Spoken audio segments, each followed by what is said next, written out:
तनुभावादेन मोक्षोऽपि वाग्मी जडमचरविचन्दुर्जायते प्राज्ञमौलिः सकलवचनचेतो देवता भारती सा मम वचसि निधत्तां सन्निधिं मानसे च चित्रे पदश्च गम्भीरे वाक्यैर्वाणे रखण्डितैः गुरुभावं जयन्ति वातिश्री जयति तवाक् आत्मकल्पितकल्पोऽयं प्रत्यतिकरिकेसरी व्यासतीर्थगुरुर्भूया तस्मदिष्टार्थसिद्धये तपो विद्याविरक्तादि सद्गुणोद्धाकराणां वाजराज गुरुन् वन्दे हयग्रीवपदाश्रयान् पूज्याय राघवेन्द्राय सत्यधर्मरताय च भजतां कल्पवृक्षाय नमतां कामधेनवे सत्याविघ्नकराब्जोतान् पञ्चाशत्वर्षभोजतान् सत्यप्रमोदतीर्थार्यान् नौमिन्याय सुधारतान् बन्धुत्वं गुरुष्ठदैवतमिदं तत्पादपङ्केरुहं प्राप्तं मां परिपालये सतं ह्यचेनि बद्धाञ्जलिः चित्तं मद्गुणदोषचिन्तनविरौ नौनं मनां आकृताः श्री सत्यात्माख्य त्वदङ्घ्रियुगलं हित्वा न मे सद्गतिः आपादमौलिपर्यन्तं स्मरेत् तेन विघ्नाः प्रणश्यन्ति सिद्धन्ति च मनोरथाः हरि ओम्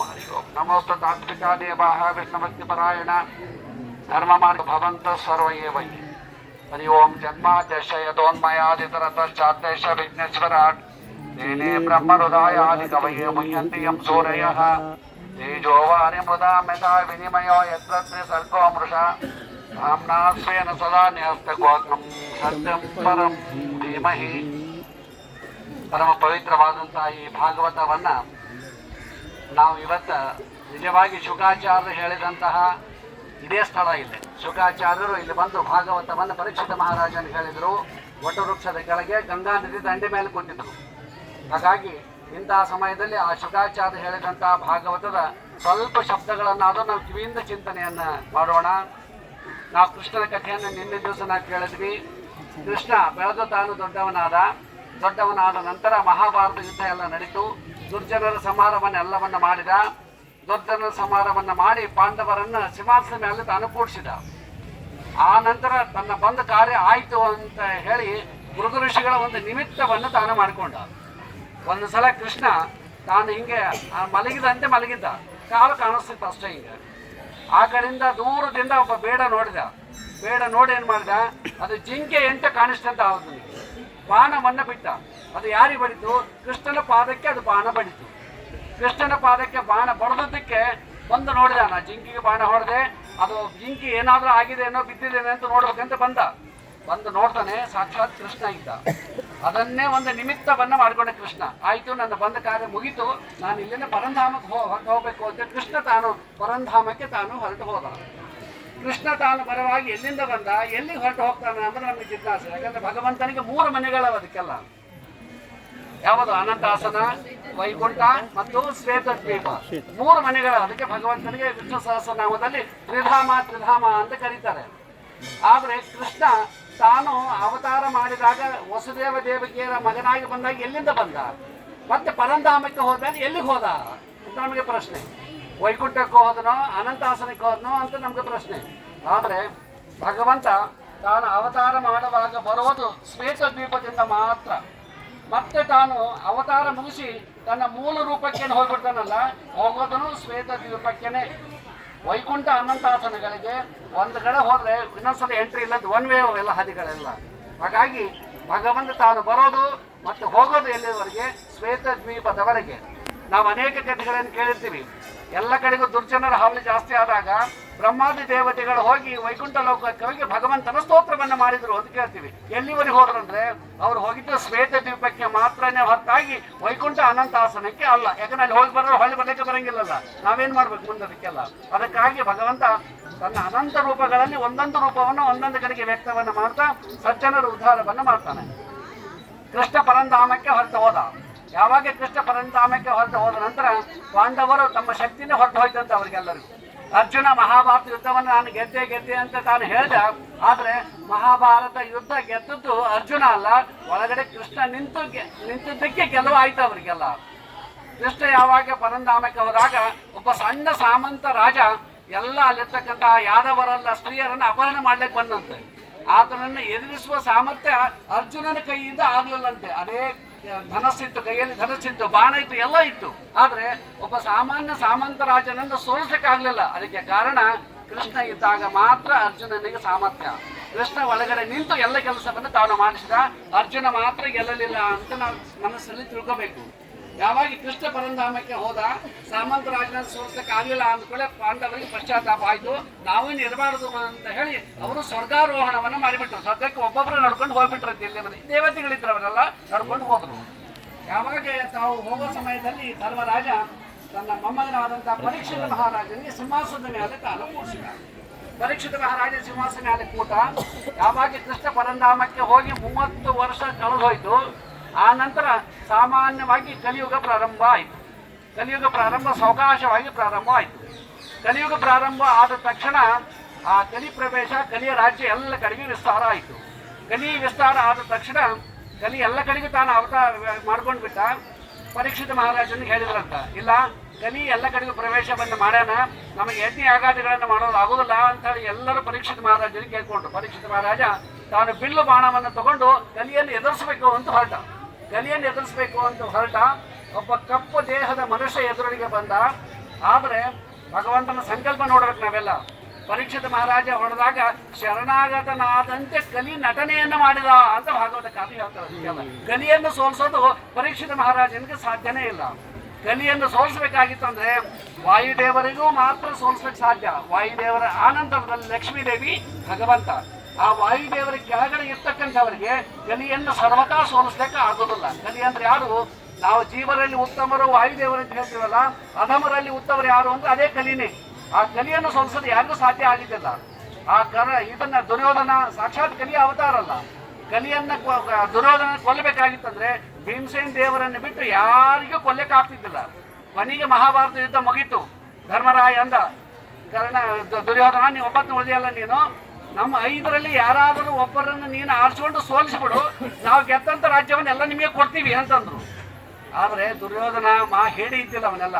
ನಾನು ಯುದ್ಧ ಮಾಡಬೇಕಾದ್ರೆ ಸಮಾನ ಜೊತೆ ಯುದ್ಧ ಮಾಡಬೇಕು ಅಂತ ಹೇಳಿ ಭೀಮಸೇನ್ ದೇವರನ್ನು ಆರಿಸ್ಕೊಂಡಂತೆ. ಕೃಷ್ಣ ಅಲ್ಲಿದ್ದ ಮಕ್ಕಳಂತಾನೆ ಕೃಷ್ಣ, ಏನು ದುರ್ಯೋಧನ, ಏನು ಧರ್ಮರಾಯ, ಎಷ್ಟು ನೀನು ಅಂಜು ಬರ್ಬೇಕ ಏನು ಧೈರ್ಯದಿಂದ ಮಾತಾಡಿದಿ.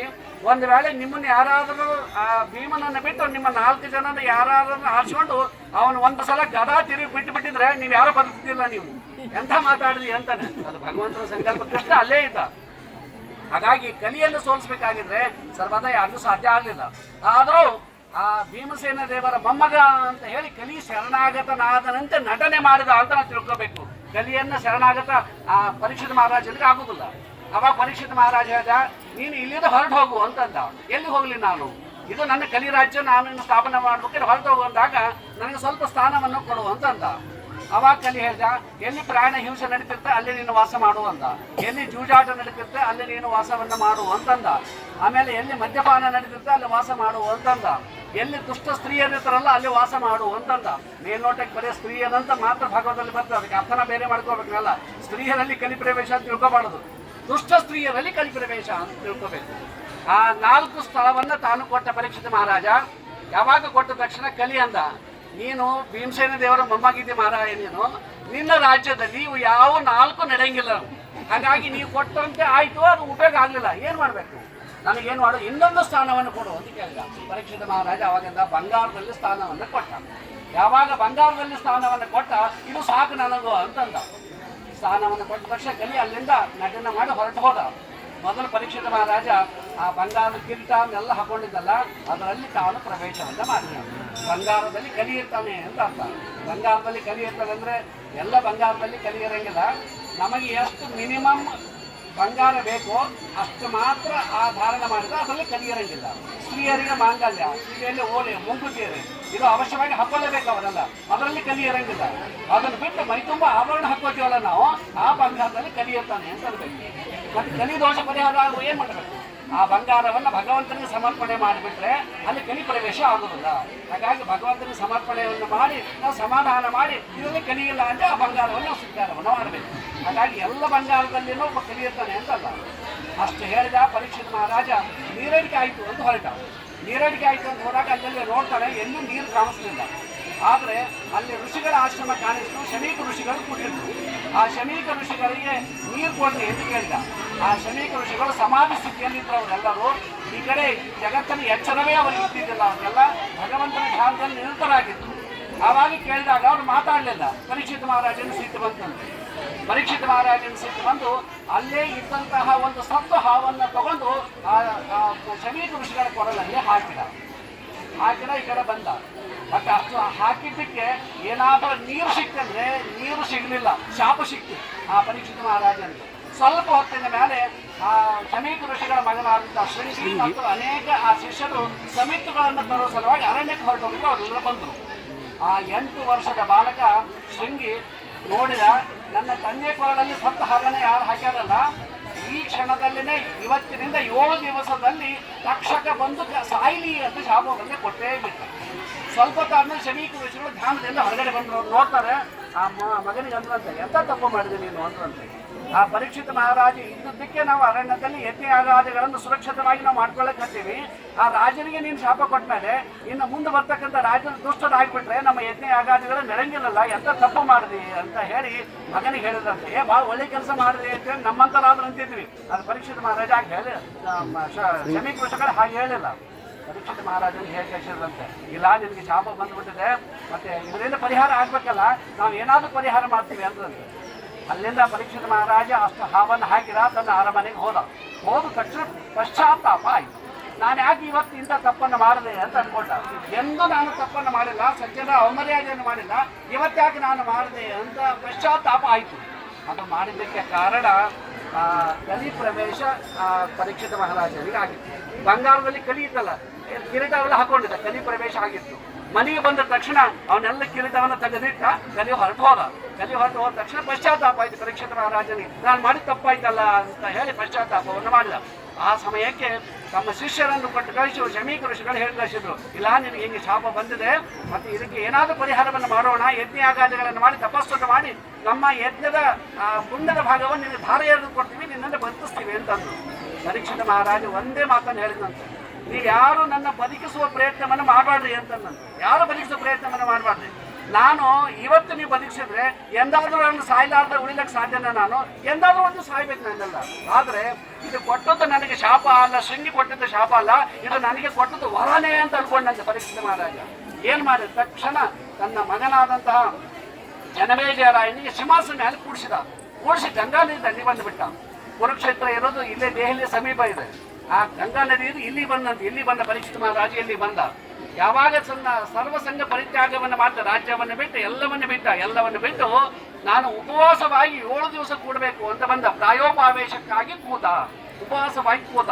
ಪ್ರಾಯೋಪಾವೇಶಕ್ಕೆ ಅಂದ್ರೆ ಏನು, ಗಾಳಿ ಮಾತ್ರ ಸ್ವೀಕಾರ ಮಾಡೋದು, ಅದು ಬಿಟ್ಟು ಏನು ಸ್ವೀಕಾರ ಮಾಡಿದ್ರೆ 7 ದಿವಸ ಹಿಂಗೆ ಇರ್ತೀನಿ ಅಂತ ಬಂದ. ನಾವು 1 ದಿವಸ ಆದ್ರೂ ಹಂಗೆ ಪ್ರಯತ್ನವನ್ನು ಮಾಡ್ಬೇಕು. ನಾವೆಲ್ಲ ಏಕಾದಶಿ 1 ದಿವಸ ಆದ್ರೂ ಪ್ರಯತ್ನವನ್ನು ಮಾಡಬೇಕು. ಪರೀಕ್ಷಿತ ಮಹಾರಾಜ ತಾನು ಪ್ರಾಯೋಪವೇಶಕ್ಕಾಗಿ ಗಂಗಾ ನದಿ ದಂಡಿಗೆ ಕೂತ. ಯಾವಾಗ ರಾಜನಿಗೆ ಹಂಗಾಯ್ತು ಅಂತ ಗೊತ್ತಾದ ತಕ್ಷಣ ಎಲ್ಲ ಋಷಿಗಳು ದಂಡೋದಂಡವಾಗಿ ಬಂದುಬಿಟ್ರು. ಎಲ್ಲರೂ ಬಂದಾಗ ಎಲ್ಲರೂ ಹೇಳಿದ್ರಂತೆ, ಇಲ್ಲ ನಮ್ಮ ತಪಸ್ಸಿನ ಭಾಗವನ್ನು ನೀನು ಕೊಡ್ತೀವಿ, ನೀನು ಬದುಕಬೇಕು, ನೀನು ಇರಬೇಕು ಅಂತ ಕೇಳಿದ್ರು. ಪರೀಕ್ಷಿತ ಮಹಾರಾಜ ಅದು ಒಂದು ಮಾತನ್ನು ಬಿಟ್ಟು ಬೇರೆ ಏನಾದರೂ ಹೇಳ್ರಿ ಅಂತಂದ. ಬದುಕಿಸೋ ಪ್ರಯತ್ನವನ್ನು ಮಾಡಬಾರ್ದು. ನಾನು ಎಲ್ಲೋ ಬಿದ್ದು ಯಾರು ಕಾಣಲಾರದಂತೆ ಸಾಯುವ ನಾನು ನಿಮ್ಮಂಥ ಜ್ಞಾನಿಗಳ ಉಪದೇಶವನ್ನು ಕೇಳ್ತಾ ನಾನು ಮರಣವನ್ನು ಹೊಂದಿದ್ರೆ ನನಗೆ ಸದ್ಗತಿ ಆಗ್ತದೆ ಅಂತ ಹೇಳ್ತಾನೆ ಪರೀಕ್ಷಿತ ಮಹಾರಾಜ. ಅದು ಶೃಂಗಿ ಕೊಟ್ಟದ್ದು ನನಗೆ ಅದು ಶಾಪ ಅಲ್ಲ, ನಿಜವಾಗಿ ನನಗೆ ಅದು ವರ ಅಂತ ಹೇಳ್ದ. ಆ ಸಮಯದಲ್ಲಿ ಸಾಕ್ಷಾತ್ ಆಗಿ ಶುಕಾಚಾರ್ಯ ಆತನಿಗೆ ಉಪದೇಶವನ್ನು ಮಾಡೋ ಸಲುವಾಗಿ ಬಂದ್ರಂತೆ. ಏನು ಆಮಂತ್ರಣ ಕೊಟ್ಟಿಲ್ಲ, ಬರ್ರಿ ಅಂತ ಹೇಳಿಲ್ಲ, ಅವರೇ ಬಂದ್ರಂತೆ. ನಾವು ಸರ್ವಸಂಗ ಪರಿತ್ಯಾಗವನ್ನು ನಾವು ಮಾಡಿದರೆ ನಮಗೂ ಯೋಗ್ಯ ಗುರುಗಳು ಬಂದು ಉಪದೇಶವನ್ನು ಮಾಡ್ತಾರೆ. ನಮಗೆ ಇಲ್ಲಿವರೆಗೆ ಬಂದಿಲ್ಲ ಅಂತಂದ್ರೆ ನಾವು ಮಾಡಿಲ್ಲ ಅಂತ ಅರ್ಥ. ನಾವು ಸರ್ವಸಂಗ ಪರಿತ್ಯಾಗವನ್ನು ಮಾಡಿಲ್ಲ, ಅದರಿಂದ ಆದರೆ ಹೆಂಗಾಗ್ತದೆ, ಕೊಡ್ಲಿಕ್ಕೆ ಸಾಧ್ಯ ಇಲ್ಲ. ಆದರೂ ಒಂದು ಮುಖದಿಂದ ದೇವರು ನಮ್ಗೆ ಏನಾದರೂ ಒಂದು ಅನುಕೂಲವನ್ನು ಮಾಡಿ ತನ್ನ ಕಥೆಯನ್ನು ಹೇಳಿ ಕೇಳಿಸಲು ಮಾಡ್ತಾನೆ. ಇದೇ ಶುಕಾಚಾರ್ಯರು ಮಹಾಭಾರತದಲ್ಲಿ 2 ರೂಪವನ್ನು ತಗೊಂಡಿದ್ರು. ಒಂದು ಅಶ್ವತ್ಥಾಮಾಚಾರ್ಯ ಆಗಿದ್ರು, ಇನ್ನೊಂದು ಶುಕಾಚಾರ್ಯ ಆದ್ರು. 2 ರೂಪವನ್ನು ಮಹಾಭಾರತದಲ್ಲಿ ತಗೊಂಡಿದ್ರು ಈ ದ್ವಾಪರ ಯುಗದಲ್ಲಿ. ಆದರೆ ಅಶ್ವತ್ಥಾಮಾಚಾರ್ಯ ಆದಾಗ ಅವರು ಎಲ್ಲಿದ್ರು, ಅವರೆಲ್ಲ ದುರ್ಯೋಧನನ ಮನೆಯ ಹಾಲನ್ನು ಕುಡಿದಿದ್ರು. ಅಶ್ವತ್ಥಾಮಾಚಾರ್ಯರು ಕುಡಿದಕ್ಕೆ ಅವರ ಮನಸ್ಸು ಕೆಟ್ಟ ಹೋಗಿತ್ತು. ಅಶ್ವತ್ಥಾಮಾಚಾರ್ಯ ಸಾಮಾನ್ಯ ತಿಳ್ಕೋಬಾರ್ದು, ಶುಕಾಚಾರ್ಯ ಸಾಮಾನ್ಯ ಅಲ್ಲ, ಸಾಕ್ಷಾತ್ ರುದ್ರದೇವರ ಅವತಾರನೇ ಅಶ್ವತ್ಥಾಮಾಚಾರ್ಯರು ಮತ್ತು ಶುಕಾಚಾರ್ಯರು. ಆದರೆ ಅಶ್ವತ್ಥಾಮಾಚಾರ್ಯ ಆದಾಗ ದುರ್ಯೋಧನನ ಮನೆಯ ಹಾಲನ್ನು ಕುಡಿದಕ್ಕೆ ಅವರ ಮನಸ್ಸು ಕೆಟ್ಟ ಹೋಗಿತ್ತಂತೆ. ನಾವು ಮನೋನಿಯಾಮಕ ರುದ್ರದೇವರಂತ ಹೇಳ್ತೀವಿ ನಾವೆಲ್ಲ. ಅಂತಹ ಮನೋನಿಯಾಮಕರಾದಂತಹ ತೈಲಧಾರೆ ಎಂದು ಮನಸ್ಸು ಕೊಡೋ ಹರಿಯನ್ನು ಶಂಭು ಅಂತ ಪ್ರಾರ್ಥನೆ ಮಾಡ್ತೀವಿ. ಅಂಥವರಿಗೇನೆ ದುಷ್ಟರ ಮನೆಯ ಹಾಲನ್ನು ಕುಡಿದಕ್ಕೆ ಮನಸ್ಸು ಕೆಟ್ಟು ಹೋಗ್ಬೇಕಾದ್ರೆ ನಾವು ಸಿಕ್ಕದ್ದನ್ನು ಸಿಕ್ಕಲ್ಲೇ ಕುಡಿತೀವಲ್ಲ, ನಮ್ಮ ಗತಿ ಏನಾಗಬೇಕು? ಭಾಗವತ ಎಚ್ಚರಿಕೆಯನ್ನು ಕೊಡ್ತೀವಿ ನಮಗೆಲ್ಲ. ನಾವು ಸಿಕ್ಕದ್ದನ್ನು ಸಿಕ್ಕದ್ದು ತಿಂತೀವಿ, ಸಿಕ್ಕಷ್ಟು ಕುಡಿತೀವಿ. ಮತ್ತೆ ಭಾಗವತ ನಮಗೆ ಎಚ್ಚರಿಕೆಯನ್ನು ಕೊಡ್ತದೆ. ಆದರೆ ಶುಕಾಚಾರ ಮುಂದೇನಾಯ್ತು? ಅಶ್ವತ್ಥಾಮಾಚಾರ ಆದಾಗ ಮಹಾಭಾರತ ಯುದ್ಧ ಮುಗೀತು. ದುರ್ಯೋಧನ ಮಾತ್ರ ಕಾಲು ಮುರ್ಕೊಂಡು ಕೂತಿದ್ದ, ಬಿರ್ಚಂದ್ರರು ಕಾಲು ಮುರಿದು ಹಾಕಿದ್ರು, ಇನ್ನ ಜೀವ ಇತ್ತು. ಆವಾಗ ಅಶ್ವತ್ಥಾಮಾಚಾರ ಬಂದು ಕೇಳಿದ್ರಂತೆ, ದುರ್ಯೋಧನ ನಿನಗೆ ಏನ್ ಸಹಾಯ ಮಾಡಲಿ ನಾನು ಅಂತ ಕೇಳಿದ್ರು. ಅಶ್ವತ್ಥಾಮ ಅಖಂಡ ಬ್ರಹ್ಮಚಾರಿಗಳು, ಮತ್ತೆ ಅಶ್ವತ್ಥಾಮಾಚಾರ ಸಾಮಾನ್ಯ ಅಲ್ಲ, ಅಖಂಡ ಬ್ರಹ್ಮಚಾರಿಗಳು. ನಾನು ಏನ್ ನಿನಗೆ ಸಹಾಯ ಮಾಡಲಿ ಅಂದಾಗ ನನಗೆ 2 ಸಹಾಯ ಮಾಡಬೇಕು ಅಂತ ದುರ್ಯೋಧನ ಕೇಳಿದಂತೆ. ಮಾಲಿ ಮಹಾಪಾಪಿ, ಒಳ್ಳೆ ಕೆಲಸ ಯಾಕೆ ಕೇಳ್ತಾನೆ? ಕೇಳಿದಂತೆ, ಇಲ್ಲ 5 ಜನ ಪಾಂಡವರ ತಲೆಯನ್ನು ಕಡಿದು ನನಗೆ ತಂದು ಕೊಡು, ಇದು ಮೊದಲನೇ. ಆದರೆ ನನಗೆ 100 ಜನ ಮಕ್ಕಳಿದ್ರು, ಎಲ್ಲರೂ ಸತ್ತು ಹೋದ, ನಾನು ಒಬ್ಬನೇ ಉಳ್ಕೊಂಡಿದ್ದೆ. ನನ್ನ ಹೆಂಡತಿಯಲ್ಲಿ ನಿನ್ನ ಸಂತಾನವನ್ನು ಬೆಳೆಸು ಅಂತ ಹೇಳಿ ಅಶ್ವತ್ಥಾಮಾಚಾರಿಗೆ ದುರ್ಯೋಧನ ಕೇಳಿದ. ಆದರೆ ಅಶ್ವತ್ಥಾಮಾಚಾರ್ಯ ಏನು ಸಂತತಿ ಬೆಳೆಸಲಿಲ್ಲ, ಮನಸ್ಸಿನಿಂದ ಆಯಿತು ಅಂತಂದ್ರು. ಮನಸ್ಸಿನಿಂದ ಆಯಿತು ಅಂತ ಅಂದದಕ್ಕೆ ಅವರ ಬ್ರಹ್ಮಚರ್ಯ ಹೊರಟು ಹೋಯ್ತು ಅಂತ ಹೇಳ್ತಾರೆ. ಮುಂದೆ ಆ ಉಪ ಪಾಂಡವರು 5 ತಲೆಯನ್ನು ತಗೊಂಡ್ಬಂದ ಭೀಮಸೇನ ದೇವರು ಬೆನ್ನು ಹತ್ತಿ ಬಂದರು. ಭೀಮಸೇನ ದೇವರು ಬೆನ್ನು ಹತ್ತಿ ಬಂದಾಗ ಓಡಿ ಬಂದರು. ಇನ್ನು ಭೀಮಸೇನ ದೇವರು ಬಂದ್ರಂದ್ರೆ ಇವ್ರು ನನ್ನ ಬಿಡಂಗಿಲ್ಲ ಅಂತ ಗೊತ್ತಾಯಿತು ಅಶ್ವತ್ಥಾಮಾಚಾರ್ಯ. ಗೊತ್ತಾಗಿ ತಾವು ಏನು ಮಾಡಿಬಿಟ್ರು, ಆ ಭೀಮಸೇನ ದೇವರ ವಿರುದ್ಧವಾಗಿ ತಾವು ಬ್ರಹ್ಮಾಸ್ತ್ರವನ್ನು ಪ್ರಯೋಗವನ್ನು ಮಾಡಿದರು. ಬ್ರಹ್ಮಾಸ್ತ್ರಕ್ಕೆ ಅಭಿಮಾನಿ ದೇವತೆಗಳು ಯಾರಂದ್ರೆ ಅದೇ ವಾಯುದೇವರು. ಪ್ರಯೋಗ ಮಾಡಿದ್ದಲ್ಲೇ ಅದೇ ವಾಯುದೇವರ ಅವತಾರ ಅಂತ ಭೀಮಸೇನ ದೇವರಲ್ಲೇ ತಾವು ಪ್ರಯೋಗವನ್ನು ಮಾಡಿದ. ಅದು ಭೀಮಸೇನ ದೇವರ ಮೇಲೆ ಅದು ಯಾವ ಪ್ರಯೋಗವನ್ನು ಯಾವ ಕೆಲಸವನ್ನು ಮಾಡ್ತಿದ್ದಿಲ್ಲ. ಯಾಕೆ ಅಭಿಮಾನಿಗಳೇ ಅವರಿದ್ದಾರೆ, ಅದಕ್ಕೆಲ್ಲ ಅವ್ರ ಮೇಲೆ ಏನು ಕೆಲಸ ಮಾಡಬೇಕು. ಆದರೆ ಅಲ್ಲಿ ಕೃಷ್ಣ ಹೇಳಿದಂತೆ, ಅರ್ಜುನ ನೀನು ಪ್ರತಿಯಾಗಿ ಬ್ರಹ್ಮಾಸ್ತ್ರವನ್ನು ಪ್ರಯೋಗವನ್ನು ಮಾಡುತ್ತೆ. ಅರ್ಜುನನಿಗೆ ಹೇಳಿ ಬ್ರಹ್ಮಾಸ್ತ್ರವನ್ನು ಪ್ರಯೋಗವನ್ನು ಮಾಡಿಸಿದ. ಯಾಕೆ ಮಾಡಿಸಬೇಕಾಗಿದೆ ಕೃಷ್ಣ ಅಂದರೆ, ಅದು ಆ ಅಶ್ವತ್ಥಾಮಾಚಾರ್ಯ ಬಿಟ್ಟಂತ ಬ್ರಹ್ಮಾಸ್ತ್ರ ಏನು ಕೆಲಸ ಮಾಡಿದ್ರೆ ಅದು ಅವ್ರ ಕೊರಳಲ್ಲಿ ಹೂವಿನ ಹಾರವಾಗಿ ಬಿಟ್ಟುಬಿಟ್ರೆ ಬ್ರಹ್ಮಾಸ್ತ್ರಕ್ಕೆ ಅವಮರ್ಯಾದೆ ಆದಂಗೆ ಆಗ್ತದೆ. ಅದು ಏನಾದರೂ ಕೆಲಸವನ್ನು ಭೀಮಸೇನ ದೇವರು ಮಾಡಿಬಿಟ್ರೆ ಭೀಮಸೇನ ದೇವರಿಗೆ ಅವಮರ್ಯಾದೆ ಅಂತ ಆಗ್ತದೆ. ಅವು ಎರಡೂ ಆಗ್ಬಾರ್ದು. ಹಾಗಾಗಿ ಆ ಮರ್ಯಾದೆಯನ್ನು ಕಾಯಬೇಕು ಅಂತ ಹೇಳಿ ಆ ಅರ್ಜುನನಿಗೆ ಹೇಳಿ ಬ್ರಹ್ಮಾಸ್ತ್ರವನ್ನೇ ಪ್ರಯೋಗವನ್ನು ಮಾಡಿಸಿದ. 2 ಬ್ರಹ್ಮಾಸ್ತ್ರಗಳು ಆಕಾಶದಲ್ಲಿ ನಿಂತುಕೊಂಡು ಮಧ್ಯದಲ್ಲಿ ವೇದವ್ಯಾಸ ದೇವರು ಬಂದು ನಿಂತ್ಕೊಂಡ್ರಂತೆ. ಎಂಥ ಕೆಲಸ ಮಾಡ್ತೀವಿ! ಒಂದೊಂದು ಬ್ರಹ್ಮಾಸ್ತ್ರವೇ ಸಮಸ್ತ ಬ್ರಹ್ಮಾಂಡವನ್ನು ಸುಟ್ಟು ಹಾಕ್ತಕ್ಕಂಥ ಕೆಲಸ ಸಾಮರ್ಥ್ಯ ಅದಕ್ಕಿದೆ. ಆದರೆ ನೀವು 2 ಬ್ರಹ್ಮಾಸ್ತ್ರ ಪ್ರಯೋಗವನ್ನು ಮಾಡಿದ್ರೆ ತಪ್ಪು ಮಾಡಿದ್ರೆ ಅಂತೇಳಿ ಮಧ್ಯದಲ್ಲಿ ವೇದವ್ಯಾಸ ದೇವರು ಬಂದು ನಿಂತ್ಕೊಂಡ್ರಂತೆ. ಮತ್ತೆ ಬ್ರಹ್ಮಾಸ್ತ್ರ ಏನಾದರೂ ವೇದವ್ಯಾಸ ದೇವರು ಮಾಡ್ತಂದ್ರೆ ವಾಯುದೇವರಿಗೆ ಏನೋ ಮಾಡೋದಿಲ್ಲ ಅಂದಮೇಲೆ ಮತ್ತೆ ವೇದವ್ಯಾಸ ದೇವರಿಗೆ ಏನು ಮಾಡಕ್ಕೆ ಸಾಧ್ಯ? ಸುಮ್ಮನೆ ನಿಂತು 2 ಬ್ರಹ್ಮಾಸ್ತ್ರ ನಿಂತುಬಿಟ್ಟು ತಟಸ್ಥವಾಗಿದೆ ಇತ್ತು.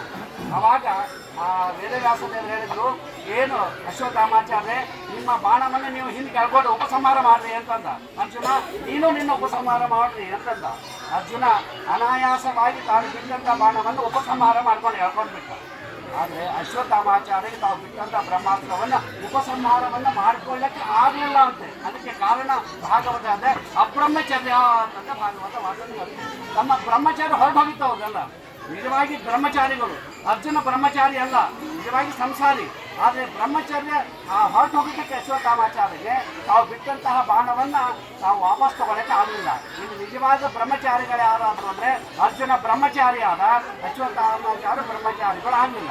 ಮತ್ತು ಅರ್ಜುನಿಗೆ ಲಗ್ನ ಆಗಿತ್ತಲ್ಲ ಬ್ರಹ್ಮಚಾರಿ ಹಾಗಾದ ಅಂತಂದಾಗ ತನ್ನ ಹೆಂಡತಿಯನ್ನು ಬಿಟ್ಟು ಉಳಿದ ಸ್ತ್ರೀಯರನ್ನ ತಾಯಿಯಂತೆ ಕಂಡ. ಹಾಗಾಗಿ ಅರ್ಜುನ ಬ್ರಹ್ಮಚಾರಿ ಆದ.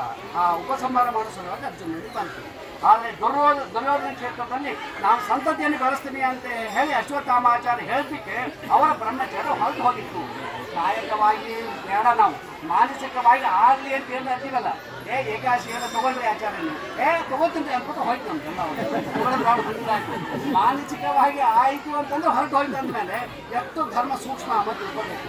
ಅಂಥವರಿಗೆ ಹೊರಟು ಹೋಯ್ತು. ಆವಾಗ ಆ ರುದ್ರದೇವರ ಅವತಾರ ಆದಂಥ ಅಶ್ವತ್ಥಾಮಾಚಾರ್ಯ ಅಂದರು, ನಾನು ಈ ಜನ್ಮದಲ್ಲಿ ನನಗೆ ಸಾಧನೆ ಮಾಡ್ಕೊಳ್ಳೋಕೆ ಆಗಲಿಲ್ಲ, ಕೃಷ್ಣನ ದೇಶವನ್ನೇ ನಾನು ಮಾಡಿಬಿಟ್ಟೆ ಅಂತ ಹೇಳಿ ಇನ್ನೊಂದು ರೂಪವನ್ನು ತೊಗೊಂಡು ಬಂದರು ಅಂತವ್ರೆ. ಇನ್ನೊಂದು ರೂಪವನ್ನು ತೊಗೊಂಡು ಎಲ್ಲಿ ಬಂದರು? ವೇದವ್ಯಾಸ ದೇವರ ಮಗನಾಗಿ ತಾವು ಹುಟ್ಟಿ ಬಂದು ವೇದವ್ಯಾಸ ದೇವರಿಂದ ಸಮಸ್ತ ಈ ಎಲ್ಲ ಅಧ್ಯಯನವನ್ನು ಮಾಡಿದರು. ಅಧ್ಯಯನವನ್ನು ಮಾಡಿ ತಾವು ಮೈ ಮೇಲೆ ಬಟ್ಟೆ ಇರ್ತಿದ್ರು. ಶುಕಾಚಾರ್ಯ ಮೈ ಮೇಲೆ ಬಟ್ಟೆ ಇರ್ತಿದ್ರು. ಅವರಿಗೆಲ್ಲ ಎಲ್ಲೂ ಒಂದು ಸ್ವಲ್ಪ ಒಂದು ಕ್ಷಣನೂ ಒಂದು ಕ್ಷೇತ್ರದಲ್ಲಿ ಇರ್ತಿದ್ದಿಲ್ಲ ಅಂತ ಅವರಿಗೆಲ್ಲ ಭಾಗವತ ಹೇಳ್ತದೆ. ಗೋದೋಹನ ಮಾತ್ರಮೇ ಗೋಮೇದಿನ ಅಂತ ಹೇಳ್ತದೆ. ನಾವು ಎಷ್ಟೊತ್ತು ಒಂದು ಕ್ಷೇತ್ರದಲ್ಲಿ ಇರ್ತಿದ್ವಿ, ಒಂದು ಜಗದಲ್ಲಿ ಇರ್ತಿದ್ದಂದ್ರೆ ನಾವು ಆಕಳಿನ ಕೆಚ್ಚಲಿನಿಂದ ಹಾಲನ್ನು ಹಿಂಡಿದಾಗ ಅದನ್ನು ದಾಟಿ ಪಾತ್ರೆ ಸಮಯ ಎಷ್ಟು ಅಷ್ಟು ಮಾತ್ರ ಒಂದು ಪ್ರದೇಶದಲ್ಲಿ ಶುಕಾಚಾರ ನಿಂತಿರ್ತಿದ್ರಂತ. ಸ್ವಲ್ಪ ತೇರಾದ ನಂತರ ಮತ್ತೆ ಶುಕಾಚಾರ ಮಹರ್ಷಿಗಳು ಬಂತಾರೆ, ಮತ್ತೆ ಅವರಿಗೆ ದಕ್ಷಿಣ ಕೊಡ್ತಾರೆ, ಹಣ್ಣು ಕೊಡ್ತಾರೆ, ಹಾಲು ಕೊಡ್ತಾರೆ. ನಾನು ದುರ್ಯೋಧನನ ಮನೆಯ ಹಾಲು ಕೊಡುವುದಕ್ಕೆ ಒಂದು ಜನ್ಮ ವೇಸ್ಟ್ ಮಾಡ್ಕೊಂಡ್ಬಿಡ್ತೀನಿ ನಾನು, ಮತ್ತೆ ಇನ್ನೂ ವೇಸ್ಟ್ ಆದರೆ ಮುಂದೆ ಗತಿಯೇನು ನನಗೆ ಅಂತ ಹೇಳಿ ಶುಕಾಚಾರ ಒಂದು ಕ್ಷಣ ಎಲ್ಲೂ ನಿಲ್ಲಲಾರದವರು ಸೀದಾ ಎಣ್ಣೆ ಪರೀಕ್ಷಿತ ಮಹಾರಾಜ ತಾನು ಪ್ರಾಯೋಪವೇಶಕ್ಕಾಗಿ ತಾನು ವಟವೃಕ್ಷದ ಕೆಳಗೆ ಕೂತ್ಕೊಂಡಿದ್ದ. ಶುಕಾಚಾರ ಸೀದಾ ಅಲ್ಲಿಗೆ ಬಂದ ತಕ್ಷಣ ಆ ಶುಕಾಚಾರನ ಅರ್ಘ್ಯಪಾದ್ಯಾದಿಗಳಿಂದ ತಾನು ಉಪಚಾರವನ್ನು ಮಾಡಿದ. ಅವಾಗ ಶುಕಾಚಾರ್ಯಗೆ ತಾನು ಕೇಳ್ತಾನೆ, ಶುಕಾಚಾರ್ಯ ನನಗೆ ಹಿಂಗೆ ಶೃಂಗಿಯಿಂದ ಶಾಪ ಬಂದುಬಿಟ್ಟಿದೆ, ಋಷಿಪುತ್ರನ ಶಾಪ ಬಂದಿದೆ, ಅದಕ್ಕೆ ನನ್ನನ್ನು ಉದ್ಧಾರವನ್ನು ಮಾಡಬೇಕು ಅಂತ ಹೇಳಿ ಶುಕಾಚಾರ್ಯನ ಕೇಳ್ತಾನೆ. ಅವಾಗ ಶುಕಾಚಾರ್ಯ ಹೇಳಿದಾಗ, ಪರೀಕ್ಷಿತ ಮಹಾರಾಜ ನಿನಗೆ ಭಾಳ ಚಾನ್ಸ್ ಅದ ಅಂದ್ರೆ 7 ದಿವಸ ಟೈಮ್ ಅದ ಅಂತ. ಖಟ್ವಾಂಗ ಮಹಾರಾಜ ಅಂತ ಇದ್ದ, ಆ ಕಥೆಯನ್ನು ಹೇಳ್ತಾರೆ ಶುಕಾಚಾರ್ಯ ಹೇಳ್ತಾರೆ ಪರೀಕ್ಷಿತ ಮಹಾರಾಜನಿಗೆ. ಖಟ್ವಾಂಗ ಮಹಾರಾಜ ದೇವತೆಗಳ ಪಕ್ಷವನ್ನು ವಹಿಸಿ ದೈತ್ಯರ ಯುದ್ಧವನ್ನು ಮಾಡೋ ಸಲುವಾಗಿ ಸ್ವರ್ಗಲೋಕಕ್ಕೆ ಹೊರಟೋಗಿದ್ದ. ಯುದ್ಧ ಆಯಿತು, ದೇವತೆಗಳಿಗೆ ಜಯ ಆಯಿತು, ನಮ್ಮೂರಿಗೆ ನಾನು ಹೊರಟು ಹೋಗ್ತೀನಿ ಅಂತಂದ. ಬರೋ ಸಮಯದಲ್ಲಿ ಕೇಳಿದಂತೆ ದೇವತೆಗಳಿಗೆ ಕೇಳಿದಂತೆ, ಸ್ವಲ್ಪ ನನ್ನ ಫೈಲ್ ತೆಗೆದು ನೋಡ್ರಿ, ನನ್ನ ಆಯುಷ್ಯ ಹೆಚ್ಚೋದು ನೋಡ್ರಿ ಅಂತಂದ. ಅವರು ನೋಡಿದ್ರು, ಇನ್ನು ಒಂದು ಮುಹೂರ್ತ ಕಾಲ ಅಂದರು. ಎಷ್ಟು ಮುಹೂರ್ತ ಕಾಲ ಅಂದರೆ 48 ಮಿನಿಟ್ ಅಷ್ಟೇ, 48 ನಿಮಿಷ ಆಯುಷ್ಯದ ಅಂತಂದ್ರು. ನಾವು ಸ್ವರ್ಗದಿಂದ ಅಲ್ಲಿ ಹೋಗ್ಬೇಕಾದ್ರೆ ಟೈಮ್ ಹಿಡಿತದೆ, ಮತ್ತು ಹೋದ್ರೂ ಉಪಯೋಗಿಲ್ಲ. ಏನು ಮಾಡಿದ ಖಟ್ವಾಂಗ ಮಹಾರಾಜ ಎಲ್ಲ ಶಸ್ತ್ರಾಸ್ತ್ರವನ್ನು ಬಿಚ್ಚಿಟ್ಟ, ಅಲ್ಲೇ ತಪಸ್ಸಿಗೆ ಕೂತಂತೆ. ಆ ಒಂದು ಮುಹೂರ್ತ ಕಾಲದಲ್ಲಿ ಮಾಡಿದ ತಪಸ್ಸಿನಿಂದ ಖಟ್ವಾಂಗ ರಾಜ ಮೋಕ್ಷಕ್ಕೆ ಹೊರಟು ಹೋದ. ಪರೀಕ್ಷಿತ ಮಹಾರಾಜ ನಿನಗೆ ಒಂದು ಮುಹೂರ್ತ ಅಲ್ಲ 7 ದಿವಸದ ಟೈಮ್ ಅದೇ, ಬೇಕಾದ ಸಾಧನೆ ಮಾಡ್ಕೋಬೇಕು ನೀನು ಅಂತ ಹೇಳಿ ಅಲ್ಲಿ ಶುಕಾಚಾರ್ಯ ಭಾಗವತದ ಉಪದೇಶವನ್ನು ಮಾಡಲಿಕ್ಕೆ ಪ್ರಾರಂಭವನ್ನು ಮಾಡ್ತಾರೆ. ಓಂ ಜನ್ಮಾದೇಶ ಯತಃ ಅಂತ ಹೇಳಿ ಪ್ರಾರಂಭವನ್ನು ಮಾಡ್ತಾರೆ. ಮೊದಲನೇ ಆ ಭಾಗವತದ ಮೊದಲನೇ ಆ ಶ್ಲೋಕನೇ ಓಂ ಜನ್ಮಾದೇಶ ಯತಃ ಅಂತ ಸ್ತೋತ್ರವನ್ನು ಮಾಡ್ತಾರೆ. ಓಂ ಜನ್ಮಾದೇಶ ಯತೋನ್ಮಯಾದಿತ ಶಾಂತೇಶ ವಿಘ್ನೇಶ್ವರಾತ್ ಬ್ರಹ್ಮರುದಾಯ ಮುಯ್ಯಂತಿಯಂ ಸೋರಯಃ ತೇಜೋವಾರಿ ಮುದಾ ಪಿತಾ ವಿನಿಮಯೋ ಯತ್ರ ಸರ್ಗೋ ಮೃಷಾನ್ ಆಮ್ನಾಸ್ವೇನ ಸದಾ ಧಿಯಸ್ತಕೋತಂ ಸತ್ಯಂ ಪರಂ ಧೀಮಹಿ. ಮೊದಲನೇ ಶ್ಲೋಕವನ್ನು ಮಂಗಳಾಚರಣೆ ಅಂತ ಹೇಳಿ ನಾವು ಇಲ್ಲಿ ಕರಿತೀವಿ. ಈ ಭಾಗವತವನ್ನು ಪ್ರಾರಂಭವನ್ನು ಮಾಡಿದಂಥ ಶುಕಾಚಾರ್ಯರು ಭಾಗವತ ರಚನೆಯನ್ನು ಮಾಡಲಿಲ್ಲ. ವೇದವ್ಯಾಸ ದೇವರು ರಚನೆ ಮಾಡಿದಂಥ ಭಾಗವತವನ್ನು ಅವರು ರಚನೆ ಮಾಡಿದ ಗ್ರಂಥವನ್ನೇ ಅವರ ಮುಖದಿಂದ ಕೇಳಿ ಬಂದಿದ್ದರು ಶುಕಾಚಾರ್ಯ. ಈ ಗಂಗಾ ನದಿ ಮೇಲೆ ಪರೀಕ್ಷಿತ ಮಹಾರಾಜನಿಗೆ ಹೇಳುವ ಸಮಯದಲ್ಲಿ ಅನೇಕ ಶೌನಿಕಾದಿ ಋಷಿಗಳು ಎಲ್ಲರೂ ಕೂತು, ಸೂತ ಪುರಾಣಿಕರು, ಶೌನಿಕಾದಿ ಋಷಿಗಳು ಎಲ್ಲರೂ ಕೇಳಿದ್ರು. ಅವರು ಸಹ ಪರೀಕ್ಷಿತ ಮಹಾರಾಜನ ಜೊತೆಗೆ ಭಾಗವತವನ್ನು ಕೇಳಿದ್ರು. ಆ ಸೂತ ಪುರಾಣಿಕರು, ಶೌನಿಕಾದಿ ಋಷಿಗಳು ಯಾವುದೇ ನಾವು ಒಂದು ಕಥೆಯನ್ನು ಕೇಳಬೇಕಾದ್ರೆ ಯಾರು ಹೇಳಿದ್ರು?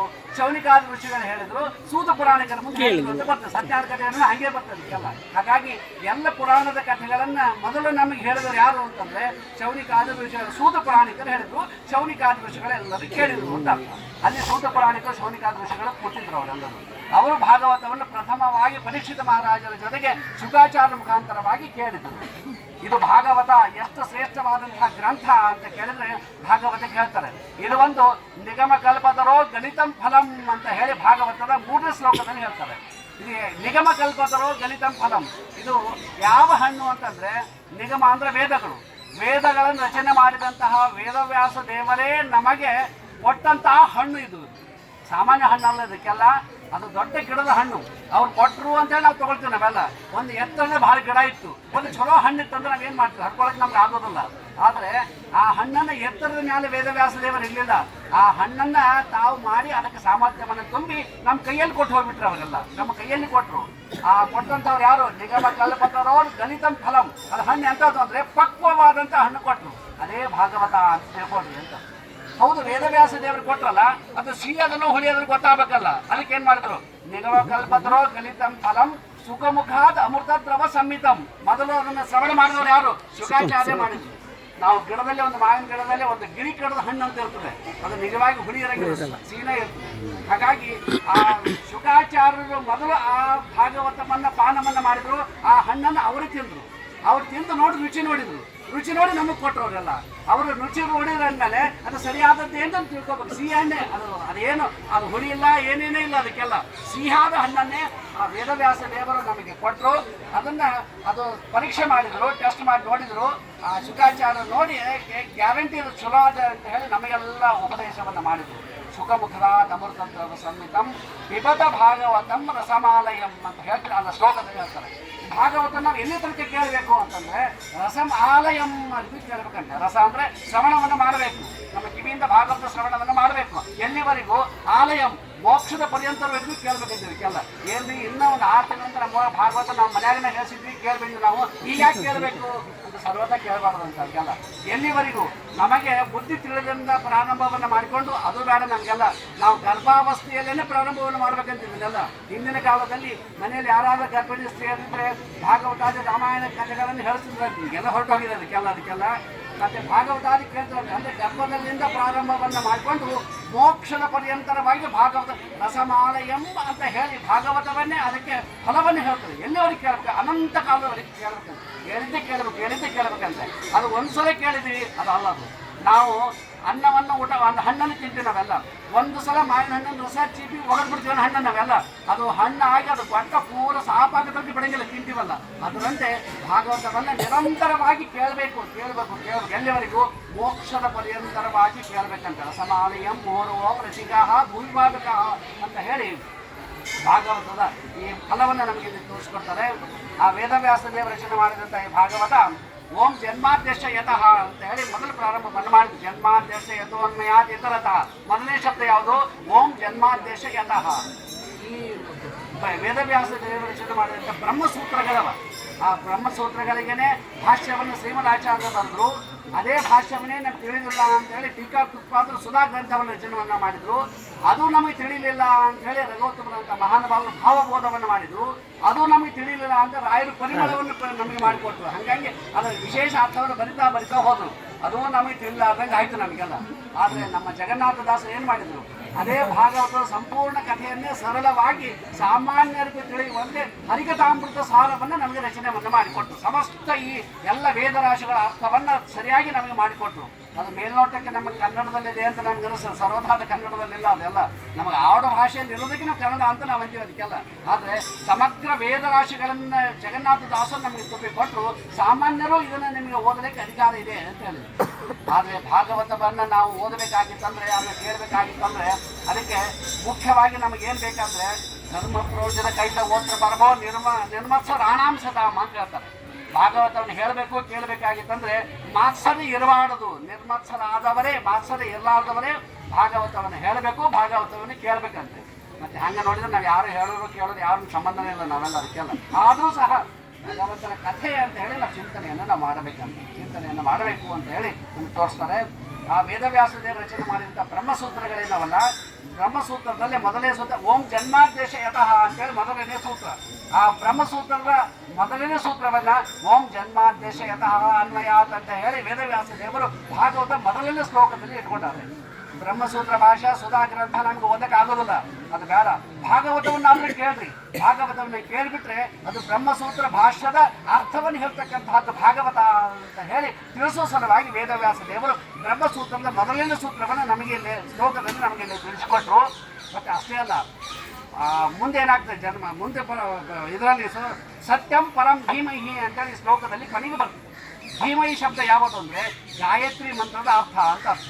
ಸತ್ಯಂ ಪರಂ ಧೀಮಹಿ ಅಂತ ಗಾಯತ್ರಿ ಇದರಲ್ಲಿ ಭಾಗವತದಲ್ಲಿ ಕೊನೆಗೆ ಬರ್ತದೆ. ನಮಗೆ ಧೀಮಹಿ ಶಬ್ದ ಬರೋದು ಗಾಯತ್ರಿ ಮಂತ್ರದಲ್ಲಿ ಬರ್ತದೆ. ಮತ್ತು ಈ ಭಾಗವತ ಅಂದ್ರೆ ಏನು ಸಾಮಾನ್ಯವಾಗಲ್ಲ, ಇದು ಗಾಯತ್ರಿ ಭಾಷ್ಯ ರೂಪೋತ್ಸವ ಅಂತ ಕರೀತಾರೆ. ಗಾಯತ್ರಿ ಮಂತ್ರದ ವಿಶೇಷ ಅರ್ಥವನ್ನು ತಿಳಿಸಿಕೊಡುವುದು ಯಾವುದಂದ್ರೆ ಇದೇ ಭಾಗವತ ಅಂತ ತಿಳ್ಕೊಳ್ರಿ ಅಂತ. ಇದು ವೇದಗಳಿಗೆ ಸಮಾನ, ವೇದಾರ್ಥವನ್ನು ತಿಳಿಸ್ತಕ್ಕಂಥ ಬ್ರಹ್ಮಸೂತ್ರಗಳ ಅರ್ಥವನ್ನು ತಿಳಿಸುವಂಥದ್ದು ಇದು ಭಾಗವತ. ಮತ್ತು ಇದು ಒಂದು ಸಾಕ್ಷಾತ್ ಕೃಷ್ಣನ ಪ್ರತಿಮೆ ಅಂತ ಹೇಳಿ ನಾವು ತಿಳ್ಕೋಬೇಕು ಅಂತ ಹೇಳಿ ಎಲ್ಲ ವೇದವ್ಯಾಸ ದೇವರು ನಮಗೆ ತಿಳಿಸಿಕೊಡ್ತಾರೆ. ಓಂ ಜನ್ಮಾದ್ಯಶ ಯತಃ ಅನ್ವಯಾತ್ ಇತರತಃ ಚಾತೇಶು ವಿಘ್ನೇಶ್ವರಾಟ್ ಏನೇ ಬ್ರಹ್ಮಹೃದಯ ಆದಿಕವಿಯ ಮುಖ್ಯಂತಿ ಯಂಸೂರಯ. ಮೊದಲು ಇದನ್ನು ಯಾರಿಗೂ ಉಪದೇಶವನ್ನು ಮಾಡಿದ್ರಂದ್ರೆ ಎಲ್ಲ ಈ ವೇದರಾಶಿಗಳನ್ನು ಪ್ರಳಯ ಕಾಲ ಆಯಿತು, ಸೃಷ್ಟಿಕಾಲ ಪ್ರಾರಂಭವಾಯಿತು, ಎಲ್ಲ ವೇದರಾಶಿಗಳು ಭಗವಂತನ ದೇಹದಲ್ಲಿ ಇದ್ವು.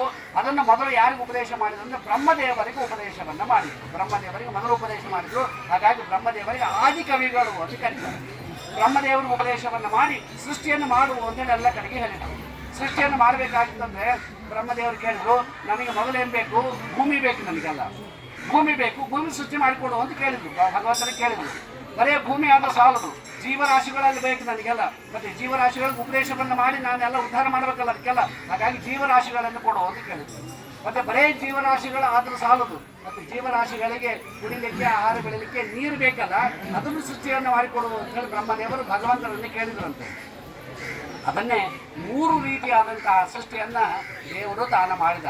ತೇಜೋ ವಾರಿ ಮೃದಾಂ ಯಥಾ ವಿನಿಮಯೋ ಯತ್ವಜ್ಞ ಸರ್ಗೋ ಮೃಷ ಅಂತ ಹೇಳಿ ಭಾಗವತದಲ್ಲಿ ಹೇಳ್ತಾರೆ.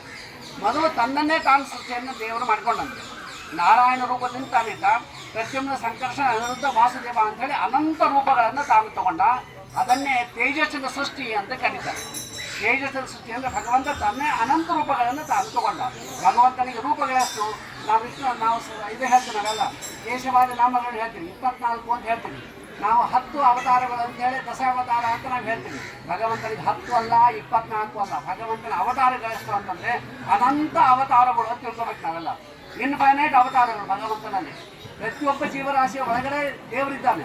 ಒಬ್ಬೊಬ್ಬರಲ್ಲಿರ್ತಕ್ಕಂಥ ದೇವರ ರೂಪ ಬೇರೆ, ಇನ್ನೊಬ್ಬರಲ್ಲಿರ್ತಕ್ಕಂಥ ದೇವರ ರೂಪವೇ ಬೇರೆ ಅಂತ ಅದಕ್ಕೆಲ್ಲ. ಅಷ್ಟು ಅನಂತ ರೂಪಗಳನ್ನು ತಗೋತಾನೆ ಭಗವಂತ, ತಾನು ತಗೋತಾನೆ. ಅದಕ್ಕೆ ನಮ್ಮ ದಾಸರು ತಿರುಪತಿ ಹೋದಾಗ ನಿನ್ನ ದರ್ಶನಕ್ಕೆ ಬಂದವನಲ್ಲವು ಅಂತಂದು.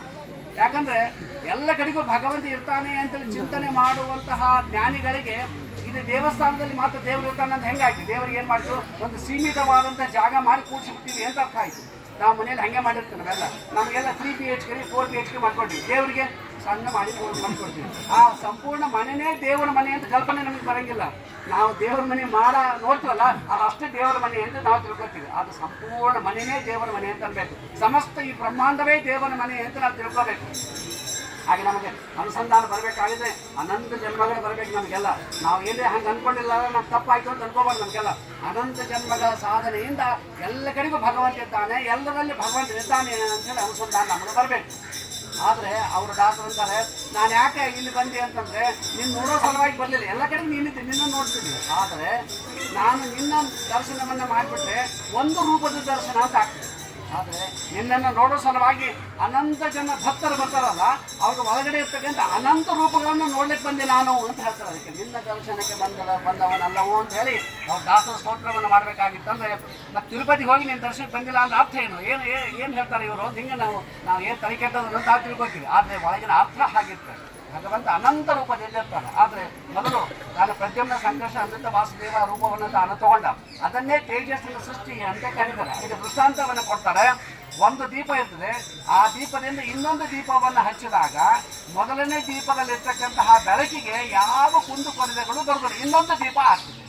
ಹಾಗಾಗಿ ಒಂದು ದೀಪದಿಂದ ಇನ್ನೊಂದು ದೀಪ, ಎಷ್ಟು ದೀಪ ಹಚ್ತೀವಿ ಬೆಳಕು ಹೆಚ್ಚಾಗ್ತದೆ, ಹೊರತಾಗಿ ಕಡಿಮೆ ಮಾತ್ರ ಆಗೋದಿಲ್ಲ. ಮೊದಲನೇ ದೀಪದಲ್ಲಿರ್ತಕ್ಕಂತಹದ್ದು ಅದೇ ಅಗ್ನಿ, ಎರಡನೇ ದೀಪದಲ್ಲಿರ್ತಕ್ಕಂಥ ಅಗ್ನಿನೇ. ಹಾಗಾಗಿ ಅಗ್ನಿನೂ ಒಂದೇ, ಇಲ್ಲೂ ಒಂದೇ, ಎಲ್ಲ ಕಡೆಗೂ ಒಂದೇ ಅಂತ ಆಗ್ತದೆ. ಆದರೆ ಅನೇಕ ವ್ಯಾಖ್ಯಾನಕಾರರು ಹೇಳ್ತಾರೆ, ಹಾಗಾದರೆ ಅಗ್ನಿಯನ್ನು ಯಾಕೆ ತಗೋಬೇಕಾಗಿತ್ತು? ನಾವೆಲ್ಲ ಭೂಮಿ ಇದ್ದಾಳೆ, ಧರಾದೇವಿ ಇದ್ದಾಳೆ. ಹಾಗಾಗಿ ಭೂಮಿಗೆ ಅಭಿಮಾನಿ ಯಾರು? ಧರಾದೇವಿ. ಎಲ್ಲ ಮಣ್ಣಿನಲ್ಲೂ ಧರಾದೇವಿ ಇದ್ದಾಳಲ್ಲ, ಆಕೆ ನಾವು ತೊಗೋಬೋದು ಅಂತ ಹೇಳಿ ನಮಗೆ ಪ್ರಶ್ನೆ ಬರ್ತದೆ. ಆದರೆ ಆ ಮಣ್ಣನ್ನು ನಾವು ಸ್ವಲ್ಪ ತಗೊಂಡು ಯಾವುದಾದ್ರೂ ಒಂದು ವಸ್ತುವನ್ನು ಮಾಡ್ತೀವಿ. ಒಂದಿಷ್ಟು ಮಣ್ಣು ಇಟ್ಕೊಂಡಿರ್ತೇವೆ ನಾವೆಲ್ಲ. ಒಂದು ಗಣಪನ ಮೂರ್ತಿ ಮಾಡಬೇಕು ಅಂತ ಇಟ್ಕೊಂಡೆ ನಾವೆಲ್ಲ. ಆದರೆ ಸ್ವಲ್ಪ ಮೂರ್ತಿಯನ್ನು ಮಾಡಿದ ನಂತರ ಮಣ್ಣು ಮನೆಗೆ ಏನು ಉಳಿಯಂಗಿಲ್ಲ ನಮಗೆಲ್ಲ. ಅದು ಖಾಲಿ ಆಯಿತು ಅಂತ ನಮಗೆ ಬುದ್ಧಿ ಬರ್ತದೆ ನಮಗೆಲ್ಲ. ಹಾಗಾಗಿ ಅಂಥ ದೃಷ್ಟಾಂತವನ್ನು ತಗೋಬೇಡ್ರಿ, ತೇಜಸ್ಸಿನ ದೃಷ್ಟಾಂತವನ್ನು ತಗೊಳ್ರಿ ಅಂತ ಹೇಳಿ ಯಾದವಾದರು ಅನೇಕ ಮಹಾನುಭಾವರು ನಮಗೆಲ್ಲ ತಿಳಿಸ್ಕೊಡ್ತಾರೆ. ಆದರೂ ಸಹ ಆ ದೀಪದಲ್ಲಿರ್ತಕ್ಕಂತಹ ಒಂದು ಅಗ್ನಿಯ ರೂಪಕ್ಕೂ ಆ ಇನ್ನೊಂದು ಅಗ್ನಿಯ ರೂಪಕ್ಕೂ, ಇದು ಮೊದಲನೇ ದೀಪ ಅಂತೀವಿ, ಇದು ಎರಡನೇ ದೀಪ ಅಂತೀವಿ, ಮೂರನೇ ದೀಪ ಅಂತೀವಲ್ಲ. ಹಾಗಾಗಿ ಇದು ಈ ದೀಪಕ್ಕೂ ವ್ಯತ್ಯಾಸ ಅಂತ ನಾವು ಅಂತೀವಲ್ಲ. ಹಾಗೆ ಸರ್ವತಾ ಮಾತು ಹೇಳಬಾರ್ದು ಅಂತ ಹೇಳಿ ನಮಗೆ ಅನೇಕ ವ್ಯಾಖ್ಯಾನಕಾರರು ಭಾಗವತಕ್ಕೆ ಅರ್ಥವನ್ನು ನಮಗೆ ತಿಳಿಸ್ಕೊಡ್ತಾರೆ. ಭಗವಂತನ ಅವತಾರಗಳಿಗೆ ಯಾವ ವ್ಯತ್ಯಾಸವೂ ಇಲ್ಲ. ಯಾವುದೇ ರೂಪವನ್ನು ತಗೊಳ್ಳಿ, ಎಷ್ಟೇ ತಗೊಳ್ಳಿ, ಭಗವಂತನ ಜ್ಞಾನ, ಆತನ ಶಕ್ತಿ, ಆತನ ಅಗಮ್ಯ ಗುಣಗಳು ಯಾವ ರೂಪಕ್ಕೂ ಯಾವ ವ್ಯತ್ಯಾಸವನ್ನು ಸರ್ವತಾ ನಾವು ಚಿಂತನೆಯನ್ನು ಮಾಡಬಾರ್ದು. ಹಾಗಾಗಿ ತೇಜಸ್ಸಿನ ಸೃಷ್ಟಿಯನ್ನು ಮಾಡಿದ, ಅದನ್ನೇ ನಾವು ಭಗವಂತನ ತನ್ನ ಸೃಷ್ಟಿಯನ್ನು ತಾನೇ ಮಾಡಿಕೊಂಡ. ಇನ್ನು ಎರಡನೇದಾಗಿ ವಾರಿ ಸೃಷ್ಟಿ ಅಂತ ಕರೀತಾರೆ. ವಾರಿ ಸೃಷ್ಟಿ ಅಂದ್ರೇನು? ಅದೇ ಪ್ರತಿಬಿಂಬ ಅಂತ ನಾವು ಕರಿತೀವಿ. ನಾವು ನದಿಯಲ್ಲಿ ಹೋಗಿ ನಿಂತ್ಕೊಂಡಿರ್ತೀವಿ, ನಮಗೆ ಸೂರ್ಯನ ಬೆಳಕು ಮ್ಯಾಲಿರ್ತದೆ, ಕೆಳಗೆ ನೋಡ್ತೀವಿ, ಕೆಳಗಡೆ ಒಂದು ಸೂರ್ಯನ ಬಿಂಬ ನಮಗೆ ಕಾಣಿಸ್ತದೆ. ಹಾಗಾಗಿ ಮ್ಯಾಲಿರ್ತಕ್ಕಂಥದ್ದು ಮೂಲ ರೂಪ ಸೂರ್ಯ ಬೇರೆ, ನೀರಿನಲ್ಲಿರ್ತಕ್ಕಂಥ ನಮಗೇನು ಕಾಣಿಸ್ತದೆ ಆ ಸೂರ್ಯ ಬೇರೆ. ಅದು ಮುಖ್ಯವಾಗಿದೆ ಬಿಂಬ, ಇದು ಪ್ರತಿಬಿಂಬ. ಆದರೆ ಈ ಪ್ರತಿಬಿಂಬಕ್ಕೆ ಚಲನೆ ಇರಂಗಿಲ್ಲ. ಇದಕ್ಕೆಲ್ಲ ಮೇಲಿನ ಸೂರ್ಯ ಚಲಿಸಿದಾಗ ಮಾತ್ರ, ಬಿಂಬ ಚಲಿಸಿದಾಗ ಮಾತ್ರ ಪ್ರತಿಬಿಂಬ ಚಲಿಸ್ತದೆ. ಅದರಂತೆ ಜೀವರಾಶಿಗಳನ್ನು ಸೃಷ್ಟಿಯನ್ನು ಮಾಡಿದ ದೇವರು, ಅದನ್ನೇ ವಾರಿ ಸೃಷ್ಟಿ ಅಂತ ಕರೀತಾರೆ. ಜೀವರಾಶಿಗಳನ್ನು ಸೃಷ್ಟಿಯನ್ನು ದೇವರು ಮಾಡಿದ, ಆದರೆ ಪ್ರತಿಯೊಬ್ಬ ಜೀವರಾಶಿಯನ್ನು ಬೇರೆ ಮಾಡಿದ. ಆದರೆ ಜೀವರಾಶಿಗಳು ಭಗವಂತನ ಅಧೀನ ಅಂತ ಹೇಳಿ, ಭಗವಂತ ಬಿಂಬ, ಆ ದೇವರು ಮಾತ್ರ ಬಿಂಬ, ಆತನ ಸ್ವತಂತ್ರ, ಎಲ್ಲ ಜೀವರಾಶಿಗಳು ಅಸ್ವತಂತ್ರರು, ಅದು ಪ್ರತಿಬಿಂಬ ಅಂತ ನಾವು ತಿಳ್ಕೋಬೇಕು. ನಾವು ಕನ್ನಡಿ ಮುಂದೆ ನಿಂತ್ಕೊಂಡಿರ್ತೀವಿ, ನಾವೆಲ್ಲ ಕನ್ನಡಿಯಲ್ಲಿ ನಮ್ಮ ಪ್ರತಿಬಿಂಬ ಕಾಣಿಸ್ತದೆ ನಮಗೆಲ್ಲ. ನಾವು ಕನ್ನಡಿಗೆ ಪೌಡ್ರ್ ಕುಂಕುಮ ಹಚ್ಚಿರೋದು ಏನು ಆಗ್ತದೆ ಅದಕ್ಕೆಲ್ಲ ಆಗೋದಿಲ್ಲ. ಆದರೆ ನಮ್ಮ ಮುಖಕ್ಕೆ ಅಲಂಕಾರವನ್ನು ಮಾಡಿಕೊಂಡ್ರೆ ಪ್ರತಿಬಿಂಬಕ್ಕೂ ಅಲಂಕಾರ ಹೇಗೆ ಆಗ್ತದೆ, ಹಾಗಾಗಿ ಭಗವಂತನಿಗೆ ನಾವು ಅಲಂಕಾರವನ್ನು ಮಾಡಿಬಿಟ್ರೆ ನಮಗೆ ಅಲಂಕಾರ ಈಗ ಬರ್ತದೆ. ನಾವು ಭಗವಂತನ ಗುಣಗಳನ್ನು ಎಷ್ಟು ಹೆಚ್ಚು ಹೆಚ್ಚು ಹೆಚ್ಚು ನಾವು ಚಿಂತನೆಯನ್ನು ಮಾಡ್ತೀವಲ್ಲ, ಮುಂದಿನ ಜನ್ಮದಲ್ಲಿ ಒಳ್ಳೆಯ ಸೌಂದರ್ಯವನ್ನು ನಮಗೆ ದೇವರು ಕೊಡ್ತಾನೆ. ನಾವು ಹೆಚ್ಚಿನ ಗುಣಗಳನ್ನು ಚಿಂತನೆ ಮಾಡಬೇಕಂತ ಮಾಡಿದಷ್ಟು ಈಗ ಆಗಿ ಹೋಗ್ಬಿಟ್ಟಿದೆ ಈಗೆಲ್ಲ. ಈಗ ಮುಂದಿನ ಜನ್ಮದಲ್ಲಿ ಆದರೂ ಒಳ್ಳೆ ಸೌಂದರ್ಯವನ್ನು ಕೊಡ್ತಾನಂತೆ. ಅಲ್ಲ ಬ್ಯೂಟಿ ಪಾರ್ಲರ್ಗೆ ಹೋಗೋ ತಪ್ಪಿಸ್ತಾನಂತೆ ದೇವರು ಅಂತೀವಿ. ಒಳ್ಳೆ ಸೌಂದರ್ಯ, ಮುಖದ ಮೇಲೆ ಕಾಂತಿ ಕೊಡ್ತಾನಂತೆ. ಅದು ಭಗವಂತನ ಗುಣಗಳ ಲಕ್ಷಣ ಅಂತ ಕರೀತಾರೆ. ನಾವು ನೋಡಬೇಕು, ನಮ್ಮ ಮುಖ ನಾವು ನೋಡ್ಕೋಬೇಕು, ನಮ್ಮ ಸ್ವಾಮಿಗಳ ಮುಖ ನೋಡ್ಬೇಕು, ಗೊತ್ತಾಗ್ತದೆ ನಮಗೆಲ್ಲ ಎಷ್ಟು ಆ ಕಾಂತಿ ಅವ್ರು, ಎಷ್ಟು ಲಕ್ಷ ಲಕ್ಷ ಜನ ನೋಡ್ತಾರೆ, ಎಷ್ಟು ನಗುಮುಖ ಅವ್ರು ಬರ್ತದೆ. ಅದಕ್ಕೆ ಕಾರಣ ಅನಂತ ಭಗವಂತನ ಗುಣಗಳನ್ನು ನಿರಂತರವಾಗಿ ಧ್ಯಾನ ಮಾಡ್ತಕ್ಕಂಥ ಅವರಲ್ಲಿ ಯಾವುದೋ ಒಂದು ಕ್ಷಣ ಒಂದು ಗಾಯತ್ರಿ ಮತ್ತು 10 ಜಪ ಮಾಡ್ತೀವಿ. ಅವ್ರು ಸಂಧ್ಯಾವನ ಆ ದಿವಸ ಪುರೋಹಿತರು ಹೇಳಿರ್ತಾರೆ 10 ಗಾಯತ್ರಿ ಮಾಡ್ರಿ ಅಂತ ಹೇಳಿರ್ತಾರೆ. 10 ದಾಟಿ 11ಕ್ಕೆ ಹೋಗಿರೋದಿಲ್ಲ ನಮ್ಮೆಲ್ಲ. ಯಾಕಂದ್ರೆ ಅವ್ರು ಮೊದಲೇ ದಿವಸ ಹೇಳಿದ್ರಲ್ಲ, ಅದು 10 ಮಾಡೋದೇ ದುರ್ಲಭ ಆಗ್ಯದ ನಮಗೆಲ್ಲ. ಮತ್ತೆ ನಮ್ಮ ಮೇಲೆ ಕಾಂತಿ ಬರಬೇಕಂದ್ರೆ ಎಲ್ಲಿಂದ ಕಾಂತಿ ಬರಲಿಕ್ಕೆ ಸಾಧ್ಯ? ಭಗವಂತನಲ್ಲಿ ಅನಂತ ಕಾಂತಿ ಇರ್ತದೆ. ಲಕ್ಷ್ಮೀ ದೇವಿಯಲ್ಲಿ ಅನಂತ ಕಾಂತಿ, ಭಗವಂತನಲ್ಲಿ ಅನಂತ ಪರಿಪೂರ್ಣವಾದಂಥ ಕಾಂತಿ. ನಮಗೆಲ್ಲಗಿಂತ ಸುಂದರರು ಯಾರು ಅಂತಂದ್ರೆ ವಾಯುದೇವರು ಸುಂದರರಂತೆ. ಅದಕ್ಕೆ ಅವರಿಗೆ ಸುಂದರ ಅಂತ ಹೆಸರು. ಅವ್ರು ರಚನೆ ಮಾಡಿದ್ದಕ್ಕೆ ಸುಂದರಕಾಂಡ ಅಂತ ಬಂತು. ಅದಕ್ಕೆಲ್ಲ ವಾಯುದೇವರ ನಂತರ ಇನ್ನೂ ಹೆಚ್ಚಿನ ಸೌಂದರ್ಯ ಯಾರಿಗೂ ಅಂದ್ರೆ ಲಕ್ಷ್ಮೀ ದೇವಿಗೆ. ಇನ್ನೂ ಅನಂತ ಗುಣಗಳನ್ನ ಚಿಂತನೆಯನ್ನು ಮಾಡ್ತಾರೆ. ಆದರೆ ಅದೇ ಸೌಂದರ್ಯ ನಿಲ್ಲ. ಅದಕ್ಕೆಲ್ಲ ಭಗವಂತನ ಸೌಂದರ್ಯ ಏನು ಅಂತಂದ್ರೆ ಅನಂತ ಸೂರ್ಯ ಕೋಟಿ ಪ್ರಭಾ ಅಂತ ಕರೀತಾರೆ. ಅದಕ್ಕೆಲ್ಲ ಅನಂತ ಸೂರ್ಯರ ಬೆಳಕು ಎಷ್ಟಿದೆ ಅಲ್ಲ ಅಷ್ಟು ವರ್ಚಸ್ಸಿದೆ ಅಂತ ಭಗವಂತನ ಮುಖದ ಮೇಲೆ ಅಂತ ಕರೀತಾರೆ. ಹಾಗಾಗಿ ಆ ಭಗವಂತ ಜೀವರಾಶಿಗಳ ಸೃಷ್ಟಿಯನ್ನು ತಾನು ಮಾಡಿದ. ಜೀವರಾಶಿಗಳ ಸೃಷ್ಟಿ ಆಯಿತು. ಇನ್ನು ಆ ನಂತರದಲ್ಲಿ ಮತ್ತೆ ಜಡವಾದ ಸೃಷ್ಟಿ ಮಾಡಬೇಕಲ್ಲ. ತೇಜೋ ವಾರಿ ಮೃದಾಂ ಎಲ್ಲ ಜಡರಾಶಿಗಳ ಸೃಷ್ಟಿಯನ್ನು ಮಾಡಿದ. ಕಲ್ಲು ಮಣ್ಣು ಬೇಕಲ್ಲ ನಮಗೆಲ್ಲ, ಕಲ್ಲು ಮಣ್ಣು ಬೇಕು, ಅದರಿಂದ ಧಾನ್ಯ ಬೆಳಿಬೇಕು, ನಾನು ಜೀವಂತವಾಗಿರಬೇಕಲ್ಲ. ಆ ಸೃಷ್ಟಿಯನ್ನು ಮಾಡಿ ಬ್ರಹ್ಮದೇವರ ಕೈಯಲ್ಲಿ ತಾನು ಕೊಟ್ಟು, ನಾನು ಇಷ್ಟೆಲ್ಲ ಜೀವರಾಶಿಗಳನ್ನು ಕೊಟ್ಟಿನಿ, ಮತ್ತೆ ಅದರಲ್ಲಿ ನೀನೇನು ಮಾಡಬೇಕು, ಅವರನ್ನ ಎಲ್ಲರೂ ಒಂದು ಎಕ್ಸಾಮಿನೇಷನ್ ತಗೋ. ಇಷ್ಟು ಜನ ನಮ್ಮನಿಗೆ ಅಡ್ಮಿಷನ್ ಮಾಡಿಸಿ ನೀನು ಸ್ಕೂಲ್ನೊಳಗೆ, ಅವ್ರಿಗೆಲ್ಲರಿಗೂ ನೀನು ಪಾಠ ಹೇಳು, ಕಲಸು, ನೀನೆಲ್ಲ ಪರೀಕ್ಷೆ ತಗೋ. ಅದರಲ್ಲಿ ಯಾರ್ಯಾರು ಪಾಸ್ ಆಗ್ತಾರೆ ಅವ್ರ ಲಿಸ್ಟ್ ನನಗೆ ಕೊಡೋ, ನಾನು ಡಿಗ್ರಿ ಕೊಡ್ತೀನಿ, ಮೋಕ್ಷ ನಾನು ಕೊಡ್ತೀನಿ. ಫೇಲ್ ಆದವ್ರನ್ನ ಮತ್ತೆ ಅಂದಂತ ಮಸಿ ಕೆಳಗೆ ಕಳಿಸ್ತೀನಿ ಅಂತ ದೇವರನ್ನು ಜೀವರಾಶಿಗಳನ್ನು ಸೃಷ್ಟಿ ಮಾಡಿ ಕೈಯಲ್ಲಿ ಕೊಟ್ಟ. ಬರೇ ಸತ್ವ ಗುಣದಿಂದ ಕೂಡಿದಂಥವ್ರು ಕೊಳ್ಳಿಲ್ಲ, ಸತ್ವಗುಣ ಕೂಡಿದಂಥವ್ರು, ರಜೋಗುಣ ಕೂಡಿದಂಥವ್ರು, ತಮೋಗುಣ ಕೂಡಿದಂಥವ್ರು ಎಲ್ಲರ ಜೀವರಾಶಿಗಳನ್ನು ಆ ಬ್ರಹ್ಮದೇವರ ಕೈಯಲ್ಲಿ ಕೊಟ್ಟ. ಬರೇ ಬ್ರಹ್ಮದೇವರ ಕೈಯಲ್ಲಿ ಅಷ್ಟು ಮಾತ್ರ ಕೊಟ್ಟು ಅಂತ ತಿಳ್ಕೋಬಾರ್ದು.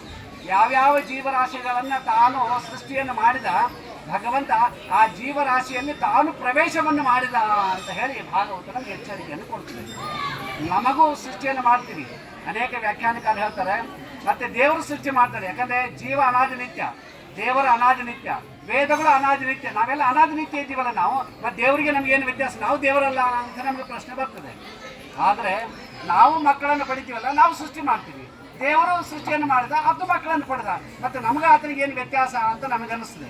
ಆದರೆ ದೇವರು ಸೃಷ್ಟಿ ಮಾಡಿದಂಥ ವಸ್ತುವಿನ ಒಳಗಡೆ ತಾನು ಪ್ರವೇಶವನ್ನು ಮಾಡ್ತಾನೆ. ನಾವು ಸೃಷ್ಟಿ ಮಾಡಿದಂಥ ಸೃಷ್ಟಿ ವಸ್ತುವಿನಲ್ಲಿ ಒಳಗಡೆ ಪ್ರವೇಶ ಮಾಡಲಿಕ್ಕೆ ಆಗ್ತದೆ ನಮಗೆಲ್ಲ.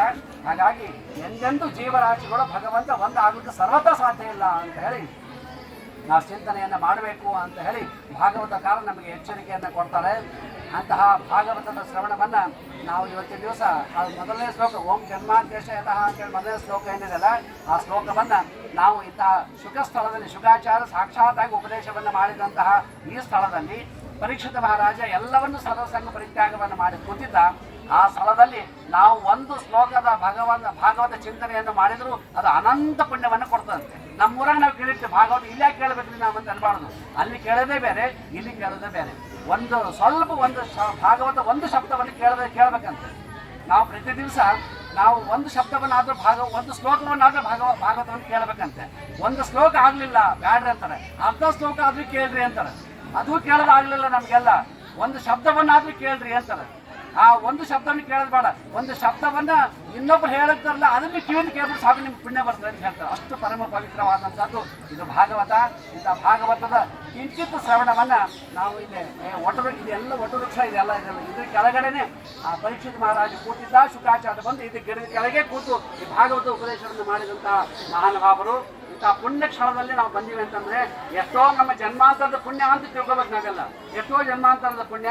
ಮತ್ತೆ ಆ ಗಿಡದ ಕೆಳಗಡೆ ಕೂತ್ಕೊಂಡು ಭಾಗವತವನ್ನು ಒಂದು ಶಬ್ದವಾದ್ರೆ ಕಿವಿಯಿಂದ ನಾವು ಕೇಳ್ತೀವಂದ್ರೆ ಇದು ಜನ್ಮಾಂತರದ ಪುಣ್ಯ ಹೊರತಾಗಿ ನಮ್ಮೆನ್ನ ಕೈಯಲ್ಲಿ ರೊಕ್ಕ ಇದ್ರಿ ನಮ್ಮ ಏನ್ ಸ್ವಲ್ಪದಲ್ಲಿ ಕರ್ಕೊಂಡ್ಬಂದು ನಾವು ಬಂದಿವಿ ಅಂತ ಸರ್ವತಾ ತಿಳ್ಕೊಬಾರ್ದಕ್ಕೆಲ್ಲ ಜನ್ಮಾಂತರದ ಪುಣ್ಯ ನಮ್ಗೆ. ಅದು ತತ್ರಾಪಿ ಇವತ್ತು ಹರಿದಿನ ಅಂತ ನಾವು ಕರಿತೀವಿ. ಏಕಾದಶಿ ಹರಿದಿನ ನಿರಂತರವಾಗಿ ಭಗವಂತನ ನಾಮಸ್ಮರಣೆಯನ್ನು ಮಾಡಬೇಕು. ಎಷ್ಟು ಕೊಯಿಸಡ್ ಆಗಿದೆ ನೋಡ್ರಿ ನಮ್ಗೆಲ್ಲ. ಇದಕ್ಕೆಲ್ಲ ಏಕಾದಶಿ ದಿವಸನೇ ನಾವು ಈ ಸುಖ ಸ್ಥಳಕ್ಕೆ ಬಂದೀವಿ ನಾವೆಲ್ಲ. ನಾವು ಏಕಾದಶಿ ದಿವಸ ನಾವು ಈ ಸುಖ ಸ್ಥಳಕ್ಕೆ ಬಂದೀವಿ ಅಂತಂದ್ರೆ ಏನು ಅರ್ಥ ನಮ್ಗೆಲ್ಲ? 5 ಜ್ಞಾನೇಂದ್ರಿಯಗಳು, 5 ಕರ್ಮೇಂದ್ರಿಯಗಳು, ಮತ್ತೆ ಇನ್ನೊಂದು ಮನಸ್ಸು, 11 ಇಂದ್ರಿಯಗಳಲ್ಲ. ಅದನ್ನು ಏಕಾದಶಿ ಅಂತ ನಾವು ಕರೆಯೋದು.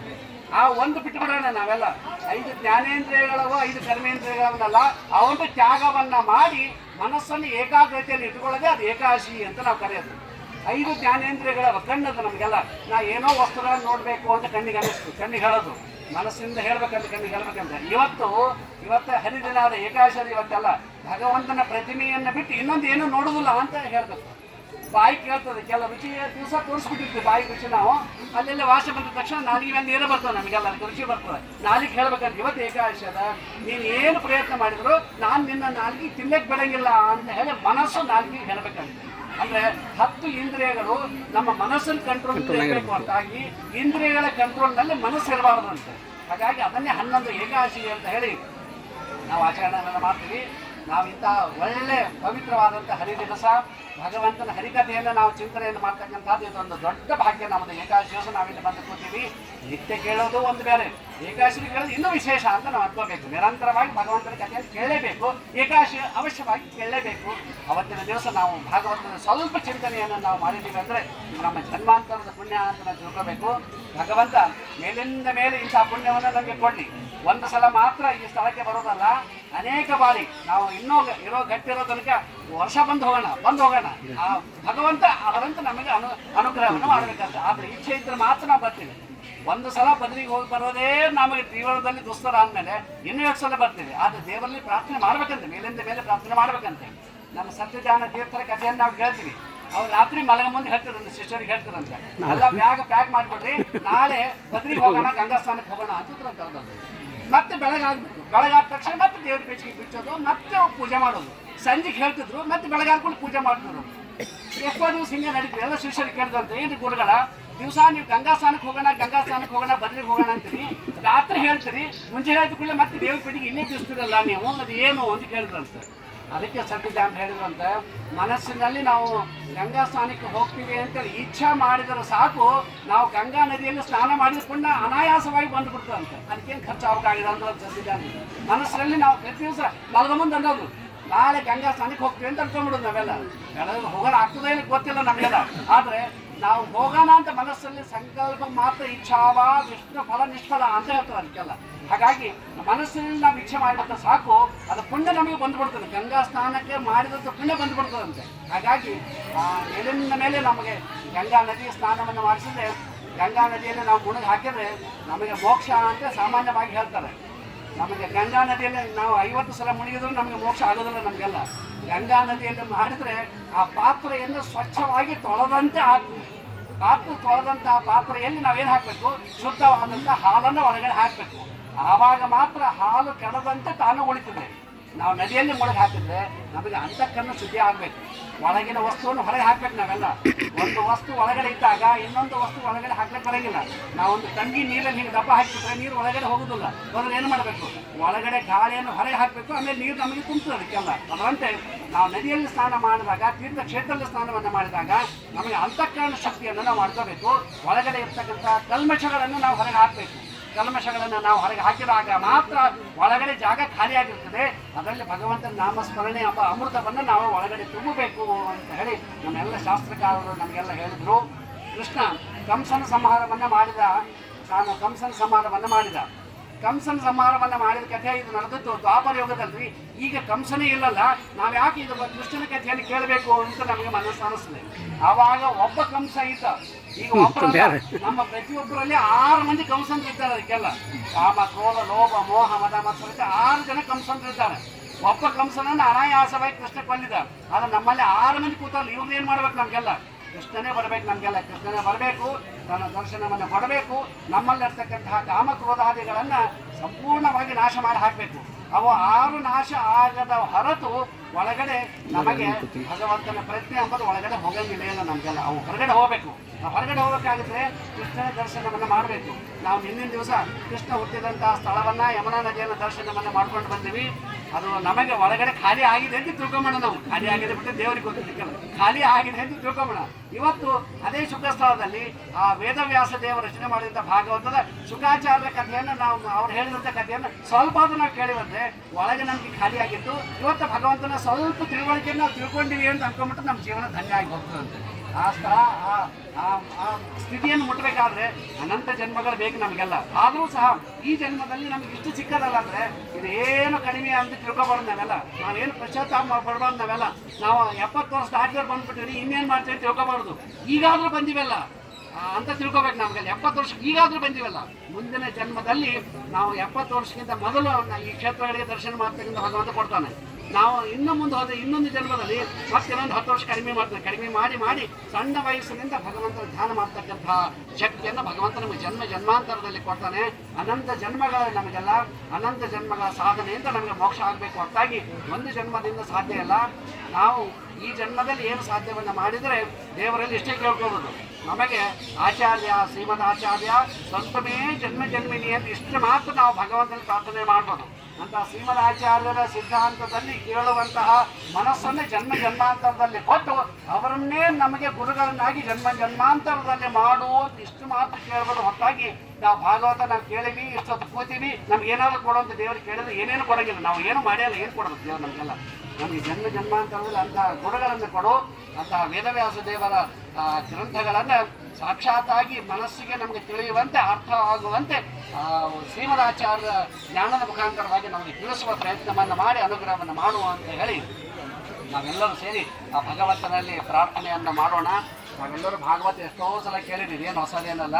ಆದರೂ ಏನೋ ಒಂದು ಹುಡುಗಿ ಹೇಳ್ತಾನೆ, ಒಂದು ಕೇಳೋಣ ಅಂತ ಹೇಳಿ ನೀವು ಕೇಳಿದ್ರಲ್ಲ, ನಮಗೆಲ್ಲರಿಗೂ ಭಗವಂತ ವಿಶೇಷವಾದಂಥ ಜ್ಞಾನ ಭಕ್ತಿ ವೈರಾಗ್ಯಗಳನ್ನು ಕೊಟ್ಟು ಮೇಲಿಂದ ಮೇಲೆ ಇಂಥ ತೀರ್ಥಕ್ಷೇತ್ರಗಳ ದರ್ಶನವನ್ನು ಮಾಡಿಸ್ತಕ್ಕಂಥ ಭಾಗ್ಯವನ್ನು ಕೊಳ್ಳಿ. ನಾವು ಇಷ್ಟು ಜನ ಬಂದೀವಿ, 100 ಜನ ಬಂದೀವಿ ನಾವೆಲ್ಲ. ಆದರೆ ನಮ್ಮನ್ನು ಕರ್ಕೊಂಡ್ಬಂದವ್ರು ಯಾರಿದ್ದಾರೆ? ಇಂತಾರೆ ನೋಡ್ರಿ, ಇವರೇ ಚಲಪತಿ ಅವರು. ನಾವು ಮಾಡಿದಂಥ ಪುಣ್ಯದ 1% ಭಾಗ ಅವ್ರಿಗೆ ಹೋಗ್ಬಿಡ್ತಾರೆ, ಅಕೌಂಟ್ಗೆ ಹೋಗ್ತದೆ. ಅವ್ರು ಹೋಗಿದ್ದಕ್ಕೇ ಈಗ ಸ್ವತಃ ಅವ್ರ ತಂದೆ ನಂತರ 40 ವರ್ಷದಲ್ಲಿ ಇಷ್ಟೆಲ್ಲ ಯಾತ್ರೆ ಮಾಡಿಸ್ತಾರೆ. ಅದು ಅವ್ರ ಅಕೌಂಟ್ನಲ್ಲಿ ಎಷ್ಟು ಪುಣ್ಯ ಅದೇ ತಿಳ್ಕೊಬೇಕು. ಅವ್ರು ಏನು ಮಾಡೋದು ಬೇಡ, ನಾವೆಲ್ಲ ನಮ್ಮನ್ನೆಲ್ಲ ಕರ್ಕೊಂಡ್ಬಂದು ಇಲ್ಲಿ ಬಂದು ಕೂಡ್ರಿ ಅಂತ ಹೇಳಿದ್ರಲ್ಲ, ಆಯ್ತು. ಇಲ್ಲಿ ನಾವು ಕೇಳಿದಂಥದ್ದು ಏನು ಪುಣ್ಯ ಮಾಡಿದ್ರಲ್ಲ ಸ್ವಲ್ಪ ಪರ್ಸೆಂಟೇಜ್ ಅವ್ರ ಅಕೌಂಟ್ಗೆ ಹೋಗೇ ಬಿಡ್ತು. ಹೀಗಾಗಿ ಅವ್ರ ಅಕೌಂಟಲ್ಲಿ ನಾವು ಕೊಡೋ ರೊಕ್ಕ ಏನೋ ಉಪಯೋಗ ಆಗೋದಿಲ್ಲ, ಅದೆಲ್ಲ ಅವ್ರ ಅಕೌಂಟ್ನಲ್ಲಿ ಪುಣ್ಯದ ರಾಶಿ ಒಳಗಡೆ ತುಂಬೇಡ. ಹಾಗಾಗಿ ಮೇಲಿಂದ ಮೇಲೆ ಇಂಥ ಎಲ್ಲ ತೀರ್ಥಕ್ಷೇತ್ರಗಳ ದರ್ಶನವನ್ನು ವ್ಯವಸ್ಥೆ ಮಾಡ್ತಕ್ಕಂಥ ಭಾಗ್ಯವನ್ನು ದೇವರು ಅವರಿಗೆ ಕೊಟ್ಟಾನೆ. ಅವರಿಗೂ ಇನ್ನೂ ಇಂಥ ಭಾಗ್ಯವನ್ನು ಮೇಲಿಂದ ಕೊಳ್ಳಿ. ನಮಗೂ ಮೇಲಿಂದ ಮೇಲೆ ಬಂದು ಈ ಕಥೆಯನ್ನು ಭಗವಂತನ ನಾಮ ಸಂಕೀರ್ತನ ಕೇಳುವಂಥ ಭಾಗ್ಯವನ್ನು ನಮಗೆಲ್ಲರಿಗೂ ದೇವರು ಕೊಡಲಿ ಅಂತ ಹೇಳಿ ನಾವೆಲ್ಲರೂ ಸೇರಿ ಆ ಭಗವಂತನಲ್ಲಿ ಪ್ರಾರ್ಥನೆ ಮಾಡೋಣ. ಪ್ರೀಣಯಾಮೋ ವಾಸುದೇವಂ ದೇವತಾ ಮಂಡಲ ಖಂಡಮಂಡಲಂ ಪ್ರೀಣಯಾಮೋ ವಾಸುದೇವಂ. ನರಸಿಂಹದೇವರ ಸ್ತೋತ್ರವನ್ನು ಮಾಡಿಕೊಂಡು 11 ಸಲ ಒಳ್ಳೆ ಕೇಂದ್ರದಲ್ಲಿ ಕೂತು ಮಾಡಿದ್ರು ನಾವೆಲ್ಲ. ನರಸಿಂಹಾಯ ನಮಃ, ನರಸಿಂಹಾಯ ನಮಃ, ನರಸಿಂಹಾಯ ನಮಃ, ನರಸಿಂಹಾಯ ನಮಃ, ನರಸಿಂಹಾಯ ನಮಃ, ನರಸಿಂಹಾಯ ನಮಃ, ನರಸಿಂಹಾಯ ನಮಃ, ನರಸಿಂಹಾಯ ನಮಃ, ನರಸಿಂಹಾಯ ನಮಃ, ನರಸಿಂಹಾಯ ನಮಃ, ನರಸಿಂಹಾಯ ನಮಃ. ಈ ನರಸಿಂಹ ಜಪ ಮಾಡ್ರಿ ಅಂತ ಎಲ್ಲ ಕಡೆಗೂ ಹೇಳಿದ್ರು, ಮೀಡಿಯಾದ ಮುಖಾಂತರ ಎಲ್ಲರೂ ಮಾಡಿದ್ರು ಅವಾಗೆಲ್ಲ. ಆದರೆ ಎಲ್ಲ ದೇಶಗಳು ಜಪಾನ್, ಅಮೇರಿಕಕ್ಕೆ 3ನೇದು ಬಂತು, ನಮ್ಮ ಭಾರತಕ್ಕೆ ಮಾತ್ರ 3ನೇ ಅಲೆ ಬರಲಿಲ್ಲ. ಕಾರಣ ನಾವೆಲ್ಲರೂ ನರಸಿಂಹ ಮಂತ್ರ ಜಪವನ್ನು ಮಾಡಿವಿ. ನಮ್ಮ ಗುರುಗಳ ಸಂಕಲ್ಪದಿಂದ ನರಸಿಂಹ ಮಂತ್ರ ಜಪವನ್ನು ಮಾಡಿದರೆ ನಮಗೆ ಯಾವ ವಿಘ್ನಗಳು ಬರಲಾರದಂತೆ ನಾವು ಇನ್ನೂ ಮುಂದಿನ ಏಕಾದಶಿವರೆಗೆ ನಾವು ಯಾತ್ರದಲ್ಲಿ ಇರ್ತೀವಿ. ಏಕಾದಶಿ ನಮಗೆ ಮುಕ್ತಿ ಮಾಡಿ ಕಳಿಸ್ತಾರೆ. ನಮಗೆ ಅಲ್ಲಿವರೆಗೂ ನಾವು ಇರ್ತೀವಿ. ಅಲ್ಲಿವರೆಗೂ ನಮಗೆ ನಿರ್ವಿಘ್ನವಾಗಿ ಯಾವ ಬಾಧೆಗಳು ಬರಲಾರದಂತೆ ನಮಗೆ ಯಾತ್ರಾವನ್ನು ಸುರಕ್ಷಿತವಾಗಿ ಮಾಡುವ ಅಂತೇಳಿ ದೇವರಲ್ಲಿ ಪ್ರಾರ್ಥನೆ ಮಾಡೋಣ. ಶ್ರೀಕೃಷ್ಣ ಅರ್ಪಣಮಸ್ತು.